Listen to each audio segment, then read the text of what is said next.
তিনচুলে থেকে গাড়ি যখন পেশোকের উদ্দেশ্যে রওনা দিল, চারপাশটা যেন এক লহমায় বদলে গেল।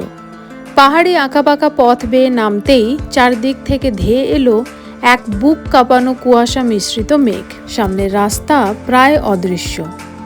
গাড়ির হেডলাইটের হলুদ আলো সেই ঘন সাদা চাদর ভেদ করতে রীতিমতো যুদ্ধ করছে। জানলা দিয়ে হাত বাড়ালেই মনে হচ্ছিল যেন মেঘের নরম তুলো ছুঁয়ে যাচ্ছে আমার সারা শরীর। বাতাসের হিমেল স্পর্শ আর পাইন বনের রহস্যময় নীরবতা মিলে তৈরি করেছিল এক অদ্ভুত মায়াবী পরিবেশ।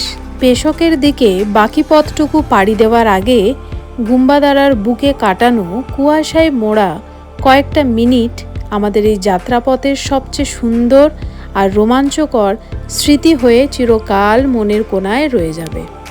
তাহলে আর দেরি করাবো না, চলো আজকের গল্প শুরু করা যাক।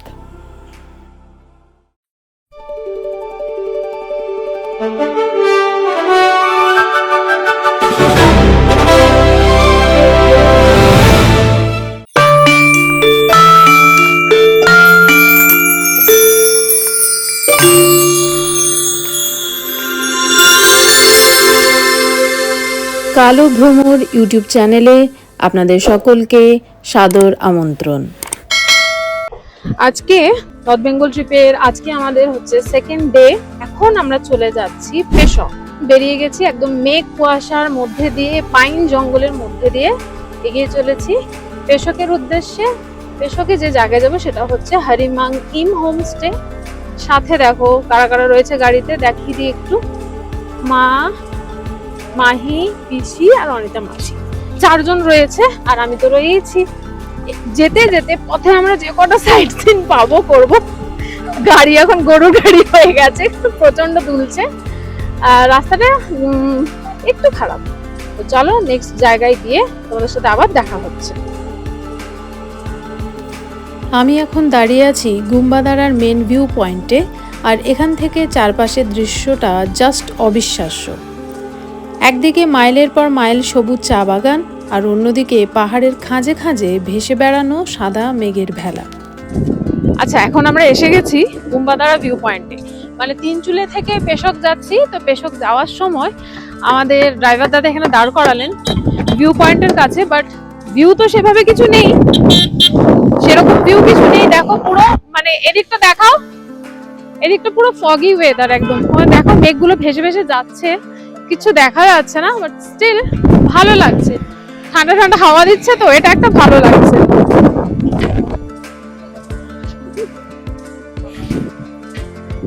মেঘটা দেখো, ওইদিকে মেঘটা।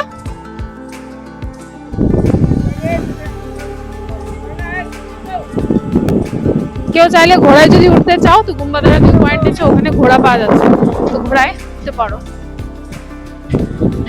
আচ্ছা, হাঁটতে হাঁটতে একটা কি জিনিস দেখতে পেলাম, দেখো ওই দূরে দেখতে পাচ্ছ তিনটে ডোম শেপের করা রয়েছে। তো চাইলে তোমরা ওখানেও এসে থাকতে পারো, যাতে মনে হবে। বাট আমরা এবারে থাকতে পারলাম না, এখন প্রচন্ড রোদ। সো এসো একটু এগিয়ে যাই।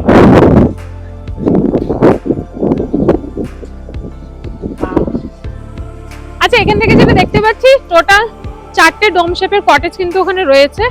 আমি নেক্সট টাইম এলে ডেফিনেটলি ট্রাই করব। এই দেখো, আর একদম ওই ওখান থেকে দেখো রাস্তা আছে যেটা এখানে নামছে, দেখতে পাচ্ছ রাস্তাটা এখানে নামছে। তো একদম ওখান থেকে নেমে, চা বাগান থেকে নেমে ইজিলি এখানে আসতে পারবে। জায়গাটা খুব সুন্দর, ভালোই লাগছে। And the view.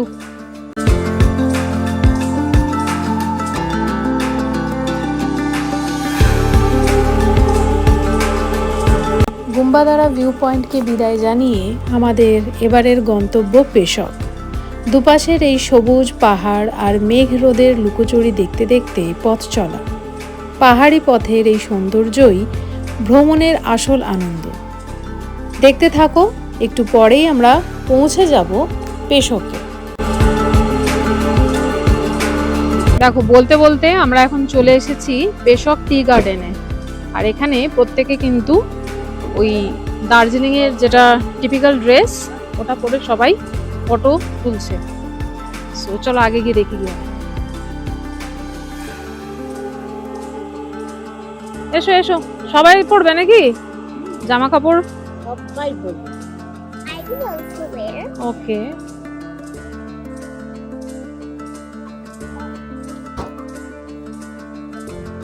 আচ্ছা তো এখন আমরা দাঁড়িয়ে আছি পেশক টি গার্ডেনের কাছে, তোমরা দেখতেই পাচ্ছ।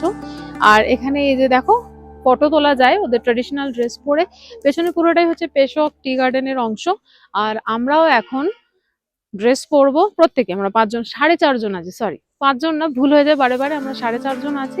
4.5 জনই আমরা ওই জামা কাপড় পরবো এবং দেখবো যে আমাদের কেমন লাগে, তোমাদেরকেও ডেফিনেটলি দেখাবো।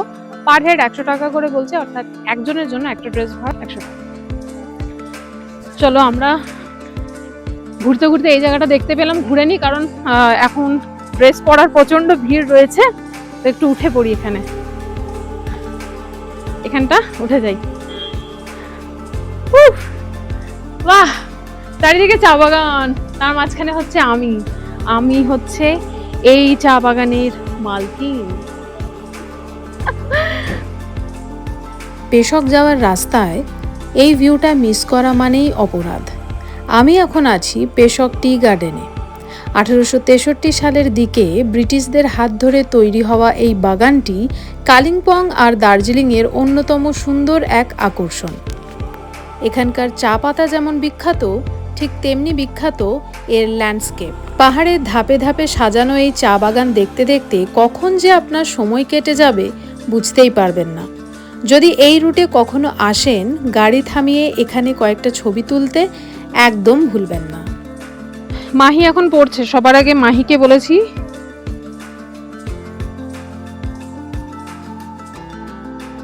তো এখন আমি পরবো, আর আমার কালার হচ্ছে black and red, matching with Mahi. Let's C.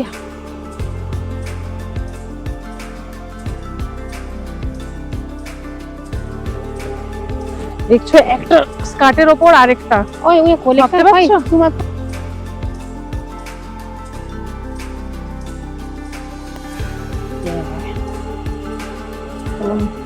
মা এখন রেডি হচ্ছে। আমাদের সকলের রেডি হতে হতে মাহি কিন্তু প্রপার রেডি হয়ে চলে গেছে চা বাগানে চা তুলতে। সবুজ গালিচায় রঙিন সাজে মাহি আমাদের পাহাড়ের মাঝে, দুটি পাতা এক কুড়ির খোঁজে, আলতো হাতে স্মৃতিরা সাজে, পেশক বাগানের এই মিষ্টি হাসি। মাহি, তোমায় বড্ড ভালোবাসি। আমাদের আজকের হোমস্টে হরিমাং ইম হোমস্টে। তাহলে চলে এলাম আজকে আমাদের যে ডেস্টিনেশনে আসার কথা ছিল, এটা হচ্ছে পেশকের একটা খুব নামকরা হোমস্টে, যেটার নাম হচ্ছে হরিমাং ইম হোমস্টে। আর এই জায়গাটা দেখো বেশ সুন্দর, ভালো লাগছে। ওপরে যে ফ্ল্যাগগুলো আছে দেখা যাচ্ছে কিনা আমি বুঝতে পারছি না, যদি দেখা গিয়ে থাকে তাহলে ভালো, নাহলে আমি পরে দেখিয়ে দিচ্ছি। এখানে আছে 2টো রুম, 4 বেডের রুম 2টো আছে। আর আমরা পাইনি এই 2টো, আমরা পেয়েছি ওপরে স্টুডিও রুম, যেখানে একটা রুমে হচ্ছে 6 জন থাকতে পারে, আরেকটা রুমে মনে হয় ডাবল অকুপেন্সি, 6টা রুমে 6 জন যেখানে থাকতে পারে, আমরা সেটা পেয়েছি। এটা তিনচুলে থেকে মাত্র 6 কিলোমিটার মতন ডিস্টেন্স। গাড়িতে আমাদের আসতে সময় লেগেছে ওই হার্ডলি হাফ এন আওয়ার। শুধু মাঝখানে আমরা স্টে করেছিলাম হচ্ছে, স্টে না, মাঝখানে আমরা গিয়েছিলাম পেশক টি গার্ডেন। এইটা হচ্ছে পুরো জায়গাটা, এইখানে বসে খাওয়া যাবে, আড্ডা মারা যাবে। যারা এই জায়গাটা থাকবে তারাও, আর যারা না থাকবে তারাও এখানে এসে আড্ডা মারতে পারবে। যেরকম আমরা এখানে রুম পাইনি, কিন্তু এখানে এসে আমরা ফটো ভিডিও সবই তুলে নিয়ে গিয়ে তোমাদেরকে দেখাবো। আর ওয়েদার ক্লিয়ার থাকলে এদিক দিয়ে কাঞ্চনজঙ্ঘা দেখতে পাওয়া যায়, কিন্তু এখন কালকে থেকে দেখছি যে ওয়েদার ক্লিয়ার নেই, ওয়েদারে এই অবস্থা, পুরো ফগি ওয়েদার হয়ে রয়েছে, পাহাড়গুলো হালকা হালকা দেখতে পাওয়া যাচ্ছে। এবার আজকে আমরা এখানে থাকবো, আগামী কালও এখানে থাকবো, ভাগ্য ভালো হলে কালকে হয়তো কাঞ্চনজঙ্ঘা দেখতে পেয়ে যাবো। আমার সাথে এখানে মা বসে আছে, হাওয়া খাচ্ছে বসে বসে। মায়ের থেকে একটু জেনে নি যে মায়ের এই জায়গাটা কিরকম লাগছে, একদম অনেস্ট রিভিউ দেবে, মানে বাকি ইউটিউবারদের মতো বলবে না যে সব ভালো সব ভালো, যদি কিছু খারাপ থাকে সেটাও দেবে। ভালো, সেটা খুবই ভালো লাগছে, যেহেতু পাহাড়ি জায়গা এবং খুব সুন্দর করে সাজানো আছে, সবই ভালো লাগে। কিন্তু 2-3 দিনে একটু থকে গেছি তো, ক্লান্ত হয়ে গেছি, নাহলে খুবই সুন্দর, নো ডাউট।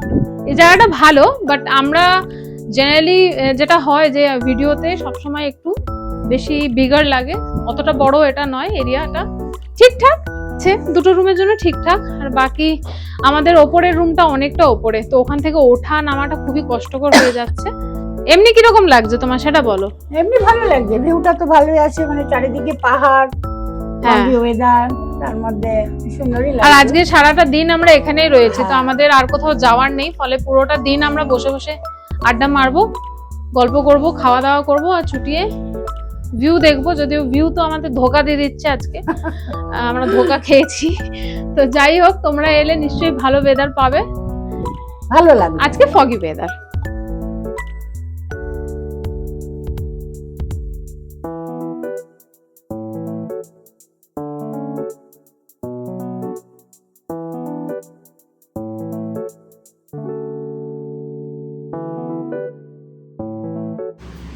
তো এটা হচ্ছে পেশোকে আমাদের হোমস্টে যে স্টুডিও রুম সেটা।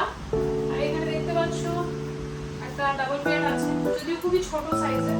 এখানে একটা সিঙ্গেল বেড, এদিকে একটা সিঙ্গেল বেড রয়েছে, এদিকে রয়েছে দুটো বাঙ্ক বেড, একটা নিচে একটা উপরে। আমার মেয়ে যেমন এটাতে শোবে, বলেই দিয়েছে এটাতে শোবে। আর এখানে রুমের মধ্যে একটা ডাইনিং টেবিল আছে কাঠের, এখানে বসেই আজকে আমরা আমাদের লাঞ্চ কমপ্লিট করব। এখানে একটা লাইট দেওয়া রয়েছে, আর এখানে ছোট ছোট এই সিলিং এ কিছু একটা লাইট করা রয়েছে। তবে এই রুমটা চারপাশে যেমন পুরো এই জিনিস করা, মানে এই যে পুরো কাঁচের জানলা, বড় বড় কাঁচের জানলা রয়েছে। এখানে রয়েছে কাঁচের খুব বড় বড় বেশ কয়েকটা জানালা, কিন্তু প্রবলেম এখানে একটাই, একটা জানলা খোলা যাচ্ছে। আর এদিকে রয়েছে ব্যালকনি, চলে আসো এদিকে। আর এটা হলো আমাদের রুমের ব্যালকনি, এটা থেকে আসে ভিউটা দেখা যায়। এই হচ্ছে ভিউ। আজকে তো পুরো মেঘে ঢাকা রয়েছে, ফগি ওয়েদার আজকে একদম। এখানে দেখো, এখানে একটা বেসিন রয়েছে, এখানে রয়েছে একটা বেসিন, একটা মিরর রয়েছে। যেহেতু লাঞ্চ টাইম হয়ে গেছে, লাঞ্চে ছিল ভাত, ডাল, ছিল স্কোয়াশের একটা সবজি, এদিকে ছিল স্যালাড, তার সাথে ছিল পাঁপড় ভাজা, আর রুই মাছের তরকারি ছিল, রুই মাছের ঝাল আর কি, পাঁপড় ভাজা, এদিকে রয়েছে লঙ্কার একটা চাটনি। আফটার লাঞ্চ তোমাদের সাথে দেখা হচ্ছে। এবারে চলো তোমাদের বাকি রুমগুলো দেখিয়ে দেওয়া যাক। এটা হচ্ছে 3 বেডরুম, এখানে দুজন শোয়া যাবে, এখানে একজন শোয়া যাবে। আর এখানে দেখো রুমটা কি সুন্দর, পুরো ঘুম স্টেশন, দার্জিলিংয়ে যে টয় ট্রেন আছে সেটাকে দেখানো হয়েছে। ওখানে টি গার্ডেনের একটা বেশ সুন্দর ছবি করে, মানে ওভারঅল যে ওয়াল পেন্টিং এটা পুরো দার্জিলিংকে রিপ্রেজেন্ট করছে। আচ্ছা, এখানে ড্রেসিং টেবিল রয়েছে একটা, দেখতে পাচ্ছ। এখানে একটা কাবার্ড রয়েছে, জামা কাপড় রাখার জায়গা, নিচে লাগেজ রাখা যাবে। আর এই জায়গাটা দেখো, ওয়ালটা কি সুন্দর ডেকোরেট করেছে, পুরো চাঁদের একটা সারফেস, ওই লাইটটা করেছে, যেটা বেশ ভালোই লাগছে আমার দেখতে। ওয়ার্কিং স্পেস একটা, বসে কাজ করতে পারবে। এই হচ্ছে ওভারঅল একটা রুম। যদি 3 জন আসছো তাহলে এই রুমটা একদম পারফেক্ট। আর এই রুম থেকে বেরিয়ে কি ভিউ পাওয়া যাচ্ছে সেটা এবার দেখাই। এই হচ্ছে রুম থেকে বেরোলেই এইরকম একটা ভিউ দেখতে পাবে, পুরো ভিউটা এইরকম দেখতে পাবে। এখানে বসে আড্ডা মারতে পারবে, যেরকমটা এখন আমরা মারছি, চায়ের জন্য ওয়েট করছি। আর ওপরের এই ফ্ল্যাগগুলো তো ভীষণই ভালো লাগে দেখতে, রাতের বেলাটা কিন্তু আরও সুন্দর লাগবে। তো এটা হলো গিয়ে রুম নাম্বার 202, ঠিক আছে। তো এই রুমটা দারুণ। এবার পাশের রুমটা দেখাই, যাচ্ছি রুম নাম্বার 201। দেখো এই রুমটার নাম্বার হচ্ছে 201। আর এখানে হচ্ছে 4 বেডের রুম, মানে এটা একটা ডাবল অকুপেন্সি, ওটা একটা ডাবল বেড। তো 4 জনের যদি গ্রুপ আসো তাদের জন্য এই জায়গাটা বেশ ভালো, বড় সড়ো রুম এটা, ডেফিনেটলি ওটার থেকে অনেকটাই বড় রুম। আর সেমই আছে রুমে। এখানে একটা ফুল মিরর লাগানো আছে, এখানে সেম ওই একই কাবার্ড রয়েছে, এখানে রয়েছে একটা লাগেজ রাখার জায়গা রয়েছে, এখানেরটাও ওয়ালটা একটু টেক্সচার্ড করা রয়েছে, ওয়ার্ক স্টেশন বলতে পারো। যদিও আমার খুব সন্দেহ যে পাহাড়ে এসে কতজন কাজ করে আমি জানি না। আর এই রুমটাতেও কিন্তু সেই দেখো, এখানে বাতাসিয়া লুপের পিকচার ড্র করা আছে, পিস পগোডা আছে, বেঙ্গল সাফারি আছে, ওপরে রোপওয়ের ছবি, আর ওপরে তো কাঞ্চনজঙ্ঘা একদম সোনালি আলোয় কাঞ্চনজঙ্ঘা চকচক করছে সেরকম একটা পেন্টিং। এটাও দারুণ, খুব সুন্দরভাবে এখানে বিভিন্ন কোটেশন ওয়াইফাই ডিটেলস দেওয়া রয়েছে। তবে আমি কোনো রুমেরই বাথরুমের ভিডিও করিনি, যেহেতু মোটামুটি এই সমস্ত এলাকাতে বা যে কোনো ভালো জায়গায় গেলে, হোমস্টেতে গেলে বাথরুম ফেসিলিটিস কিন্তু সব জায়গায় এক থাকে। রুম থেকে বেরিয়ে দেখাই যে কি ভিউ আপাতত এই ভিউ। বৃষ্টি পড়ছে, মানে আমরা বেরোবো বলে সবাই রেডি। দেখো, মা রেডি, সেজে গুজে রেডি, পিসি রেডি, খুব সুন্দরভাবে সাজুগুজু করে ছবি তুলবে, মাসি রেডি, মাহি ঢুকে গেছে রুমের ভেতরে, আর আমি তো এমনিই রেডি। কিন্তু ওই দেখো বাইরে বৃষ্টি এত হচ্ছে যে কি করে বেরোবো জানি না।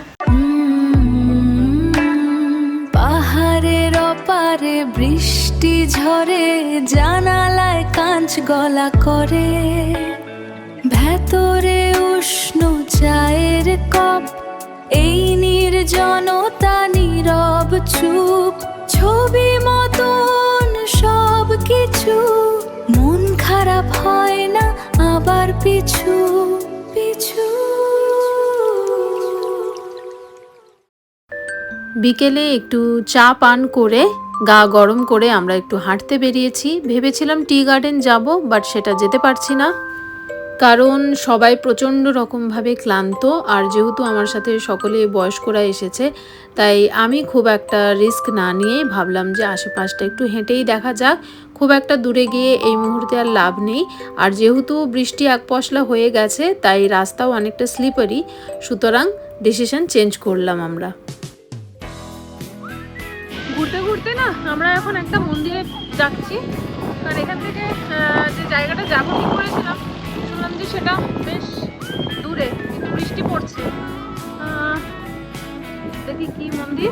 মন্দিরের নাম সঠিকভাবে জানতে পারিনি, ঢুকেই যেটা নজরে পড়লো যে একটি গণেশ মূর্তি রাখা রয়েছে, আর এখান থেকে সোজা চলে গেলে গম্বুজাকৃতি মন্দির দেখতে পাওয়া যাচ্ছে, ওটা হলো শিব মন্দির।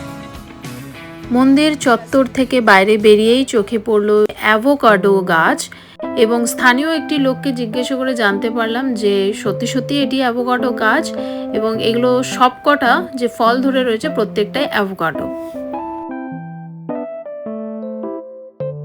তবে এইটা কি গাছ ঠিকমতো বুঝে উঠতে পারিনি, মনে হয়েছিল বট গাছ, আবার অনেকে বলছে যে বট গাছ নয়। তোমরা কেউ জানো কি? তাহলে অবশ্যই কমেন্ট করে জানিও যে এটা ঠিক কি গাছ। এটা হচ্ছে পেশক মেন রোড, আর আমাদের হোমস্টে হচ্ছে এইটা, আর আমরা রয়েছি এই রুমটায়, এটাতে রয়েছি আমরা। পাহাড়ে এক পশলা বৃষ্টি যেন কোনো জাদুকরের ছোঁয়া। বৃষ্টি সদ্য থেমেছে, কিন্তু তার রেখে যাওয়া রেশ এখনো জড়িয়ে আছে চারপাশের পাহাড়ি উপত্যকায়। ভেজা মাটির সোদা গন্ধ আর পাইন ধূপের সুবাস বাতাসে ভাসছে। এই মুহূর্তে পাহাড়ের ঢালে, চায়ের বাগানের ধারে বা কোনো কাঠের বাড়ির বারান্দায় ফুটে থাকা ফুল গাছগুলোর দিকে তাকালে চোখ মন দুই একেবারে জুড়িয়ে যায়। তারপর হঠাৎ করেই দেখতে পেলাম এই ফিশটেইল পাম গাছের পুষ্পমঞ্জরি কি সুন্দরভাবে ফুটে রয়েছে। চলো এবার আমি তোমাদেরকে দেখিয়ে দিচ্ছি আমরা যে হোমস্টেটাতে আছি, সেটার নাম তো হরিমাং ইভ, আগেই বলেছি। আর পেশকের এইটা হচ্ছে মেন রোড, এটা দিয়ে সব জায়গায়, মানে তুমি যদি লামাহাটা যাও তাহলেও এটা, তিনচুলে যাও তাহলেও এটা। আর এই যে রাস্তাটা, এই রাস্তাটা সোজা উঠে গেছে, এই হচ্ছে আমাদের হোমস্টে, এই হচ্ছে হোমস্টে এটা। আর দেখো এখানে লেখাও আছে, আর এটা হচ্ছে এন্ট্রান্সটা, দিস ইজ দ্য এন্ট্রান্স। হোমস্টেতে বসে বসে বাইরের বৃষ্টি দেখছি, কালো মেঘের ছুটো ঠিক সময়ে পাহাড়ের চড়াই উতরাই পেরিয়ে হোমস্টের নিরাপদ আশ্রয়ে ফিরে আসার স্বস্তি এবং তারপর প্রকৃতির এই রুদ্র সুন্দর রূপ সব মিলিয়ে এক অদ্ভুত অনুভূতি। সেকেন্ডের মধ্যে উপত্যকার ওপার থেকে কালচে ধূসর মেঘের দল পাহাড়ের চূড়োগুলোকে গিলে খেতে খেতে ধেয়ে এলো আমাদের দিকে, আর তারপরেই শুরু হলো আকাশ ভাঙা অঝোর ধারায় বৃষ্টি। কি বৃষ্টি! মাকে দেখো, দেখো আরেকজনকে দেখো, ওই দেখো হুলো। এই হচ্ছে আমাদের সেই স্টুডিও রুম, যার চারিদিকে কাঁচের জানালা। বৃষ্টির শেষ ফোঁটাটা যখন পাহাড়ি পাতার বুক বেয়ে ঝরে পড়ল, ঠিক তখনই পাহাড়ের কোল জুড়ে নামতে শুরু করলো এক মায়াবী সন্ধে। দিনের আলো ফুরিয়ে আসছে, আর কুয়াশার চাদর সরিয়ে পাহাড় যেন এক নতুন রূপ ধারণ করছে। জানালা দিয়ে বাইরে তাকাতেই চোখ জুড়িয়ে যায়। ওপারে দূর পাহাড়ের গায়ে একটা দুটো করে আলো জ্বলতে শুরু করেছে। কাঠের ছোট্ট ছোট্ট বাড়িগুলো থেকে ঠিকরে আসা সেই আলো দূর থেকে দেখলে মনে হয় কে যেন পাহাড়ের সবুজ গায়ে হাজার হাজার জোনাকি ছেড়ে দিয়েছে। মেঘ আর কুয়াশার আড়াল থেকে সেই জোনাকি আলোরা যেন আমাদের দিকে তাকিয়ে আলতো করে হাসছে। সন্ধে পেরিয়ে রাতটা এখন একটু একটু করে গভীর হচ্ছে। চারপাশের কোলাহল স্তব্ধ, শুধু থেকে থেকে দূর থেকে ভেসে আসছে পাহাড়ি ঝর্ণার শব্দ। প্রকৃতির এই নিঝুম অন্ধকারের বুকে জোনাকির মতো জ্বলে থাকা আলোদের সঙ্গী করে আমরাও যেন হারিয়ে যাচ্ছি এক রূপকথার দেশে।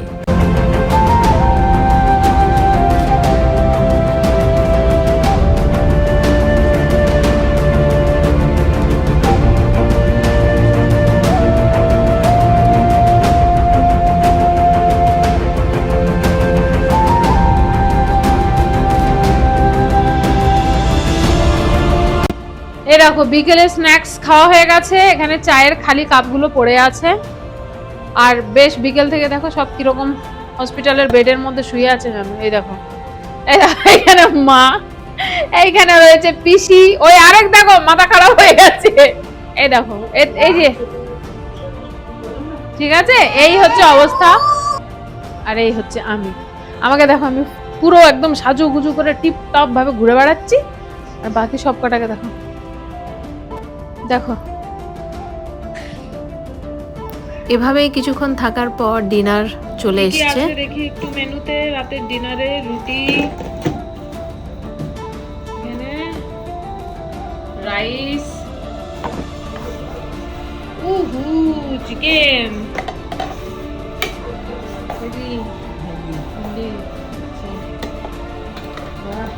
ডাল।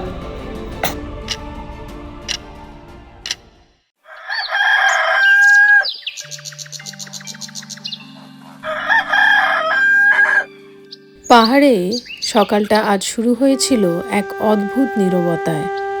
চারিদিক যেন সাদা চাদরে মুড়িয়ে রেখেছিল এক ঘন কুয়াশা, ঠিক যেন এক রূপকথার রাজ্য। কিন্তু প্রকৃতির আসল জাদু তো তখনও বাকি ছিল। কিছুক্ষণ পর থেকেই শুরু হলো সেই দৃশ্য যা কোনো ক্যানভাসে বা ভাষায় বর্ণনা করা অসম্ভব।